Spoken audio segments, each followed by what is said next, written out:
Good morning India. आज हमारे एक बच्चे ने सवाल पूछा है कि सर, हमें बराबर क्लास में जलील किया जाता है, मैं क्या करूं। सवाल बहुत अच्छा है। सबसे पहले ये आपको जानना जरूरी है कि हमारा समाज जलील किसको करता है। वैसे भी बोला गया है, महान दार्शनिक अरस्तु ने बोला है कि सत्य का विरोध पहली नजर में होता है और सत्य अकेला पड़ जाता है। और यही बात बुद्ध ने भी बोला है और यही बात भगवत गीता में भी बोला गया है।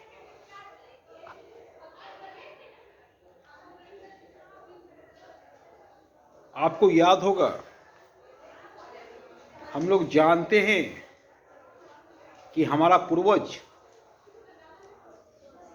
बंदर है,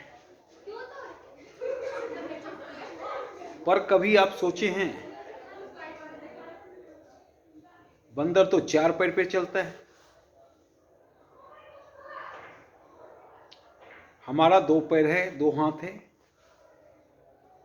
जबकि हमारा पूर्वज तो बंदर है। तो जब सबसे पहला बंदर 2 पैर पे चलना स्टार्ट किया होगा तो खूब मजाक बना होगा।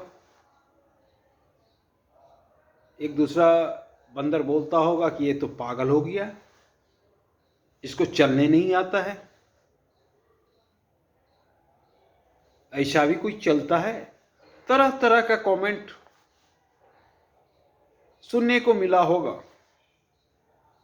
पहला बंदर जो 2 पैर पे चलने की कोशिश किया होगा और तब आज हम 2 पैर पे चल रहे हैं।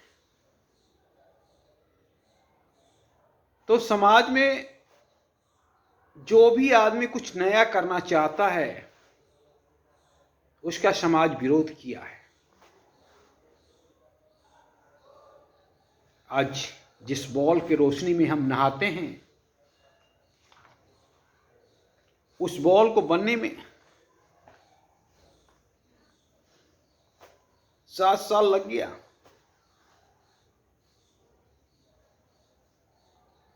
और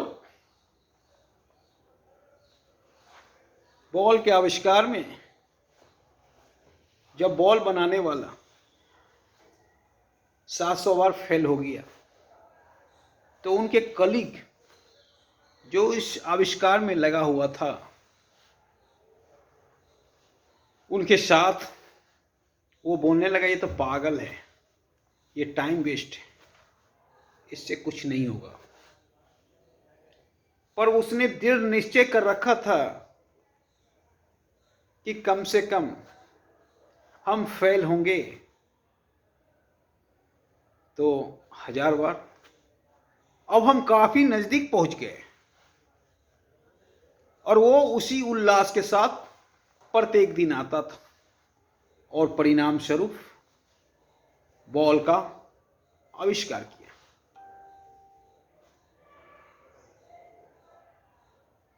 तो हर आदमी को अवहेलना का शिकार होना पड़ा है और खासकर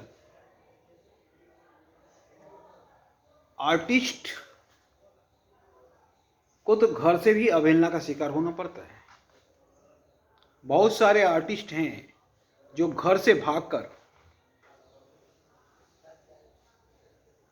पेंटिंग को अपनाया। घर के विरोध के बाद घर वाला नहीं चाहता था कि ये आर्टिस्ट बने, पर घर वाले के विरोध के बावजूद वो आर्टिस्ट बने। ऐसे हमारे ढेर सारे पेंटर हैं और एक्टर में भी यही है। साइंटिस्ट से भी हमारा समाज बहुत हद तक वैसा प्यार नहीं करता है जैसा उन्हें करना चाहिए। तो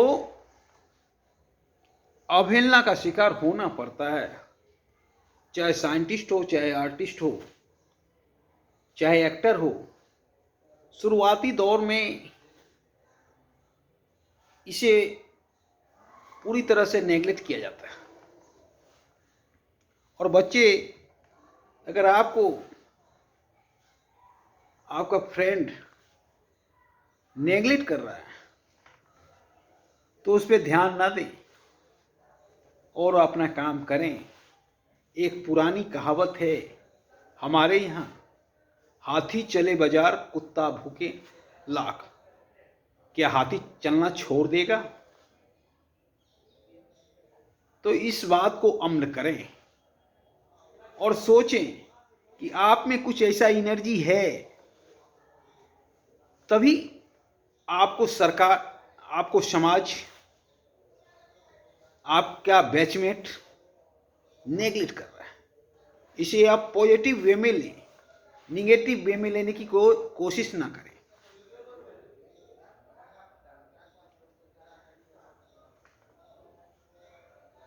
और आप अपना काम करते रहिए। हमें मालूम है कि आप औरों से अलग हैं, औरों से अलग काम करने की कोशिश कर रहे हैं, तब आपका बैचमेट या दोस्त आपको नेग्लेक्ट कर रहा है। पर आप अपने काम में लगे रहिए और आप मंजिल को जरूर पाइएगा। क्योंकि जिसको भी हमारा समाज नेग्लेक्ट किया है, वही कल को इतिहास रचा है। कहा जाता है जिसे घर में नहीं पूछा जाता है वही गांव का मुखिया होता है। क्योंकि घर वाला उसे नेग्लेक्ट करते हैं, उसकी प्रतिभा को, क्योंकि कुछ और वो करना चाहता है और घर वालों को पसंद नहीं होता है। सीधा सा बात, जो कुछ अलग करना चाहता है उसके साथ ये सिचुएशन होता है और वही इतिहास रचता है। इसीलिए आप इस बात का परवाह ना करें कि आपको आपका दोस्त नेग्लेक्ट कर रहा है। हो सकता है कल को वही दोस्त आपका तारीफ करेगा। जी, रियल ऐसा ही होता है।